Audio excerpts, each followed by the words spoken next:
বিশ্বকর্মা পুজোর দিন বা দুর্গা পুজোর অষ্টমীর দিন এই রকম খিচুড়ি হলে মন্দ হয় না। সেই জন্য আমি প্রথমে এই বাটির 1.5 বাটি পরিমাণ গোবিন্দভোগ চাল নিয়ে নিলাম, আর নিয়ে নিলাম 1.5 বাটি পরিমাণ মুগ ডাল। চালটাকে খুব ভালো করে ধুয়ে পরিষ্কার করে নিলাম, আর ডালটাকে শুকনো কড়াইতে খুব ভালো করে হালকা লাল করে ভেজে তুলে নিলাম। ডাল থেকে কত সুন্দর গন্ধ বেরিয়েছে। ডালটাকে ভেজে তুলে নিয়ে তারপর জল দিয়ে খুব ভালো করে ধুয়ে পরিষ্কার করে নিলাম। এদিকে কিছু সবজি কেটে নিয়েছি, আলু, গাজর, মূলো, কফি। আপনারা আপনাদের পছন্দ মতো সবজি কেটে নেবেন। তারপর কড়াইতে সর্ষার তেল দিয়ে তাতে সবজিগুলো দিয়ে তার মধ্যে হলুদ লবণ দিয়ে সবজিগুলো হালকা লাল করে ভেজে তুলে নেব।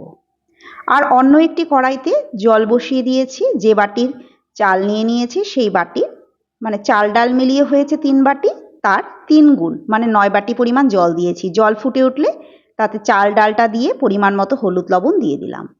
এদিকে অন্য কড়াইতে সর্ষার তেল দিয়ে তেল গরম হলে তাতে 5 ফোড়ন শুকনো লঙ্কা ফোড়নে দিয়ে দিলাম। তারপর দিয়ে দিলাম 1 চামচ আদা বাটা, 1 চামচ কাঁচা লঙ্কা বাটা, 1 চামচ জিরের গুঁড়ো। সামান্য একটু জল দিয়ে মশলাটা কষিয়ে নিলাম। এর মধ্যে ভাজা সবজিগুলো দিয়ে সবজির সঙ্গে মশলাটাকে খুব ভালো করে কষিয়ে নেব। সেই জন্য দিয়ে দিলাম গ্যাসের ফ্লেম কমিয়ে একটা ঢাকা। এবার ঢাকা তুলে সবজিটা খুব ভালো করে নেড়ে চেড়ে নিলাম। সবজিটা 70% সেদ্ধ হয়ে গেছে, চাল ডালটাও 70% সেদ্ধ হয়ে গেছে। এবার সমস্ত সবজি ওই চাল ডালের মধ্যে আমি ঢেলে একসঙ্গে মিশিয়ে আবারও সেদ্ধ হবার জন্য ঢেকে দিলাম গ্যাসের ফ্লেম লোতে রেখে। এবার গ্যাসের ফ্লেম লোতেই থাকবে, ঢাকনাটা সরিয়ে চাল ডাল আমার সেদ্ধ হয়ে গেছে। এর মধ্যে সামান্য পরিমাণ চিনি দিয়ে দিলাম।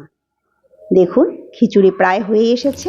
এবার একটি তড়কা প্যানের মধ্যে 2 চামচ পরিমাণ ঘি দিয়ে তাতে কয়েকটা কারি পাতা, চেরা কাঁচা লঙ্কা দিয়ে দিলাম ফোড়ন দিয়ে। এবার এই তেলটা গরম গরম খিচুড়ির ওপর ঢেলে দিয়ে খুন্তির সাহায্যে খুব ভালো করে নেড়ে নিয়ে গ্যাসের ফ্লেম বন্ধ করে 5 মিনিটের জন্য ঢেকে দেবো। 5 মিনিট পর দেখুন আমাদের খিচুড়ি একদম তৈরি। কারি পাতা আর ঘিয়ের যে ফ্লেভার এই খিচুড়িতে পড়ে এত সুস্বাদু হয় যে কি বলবো।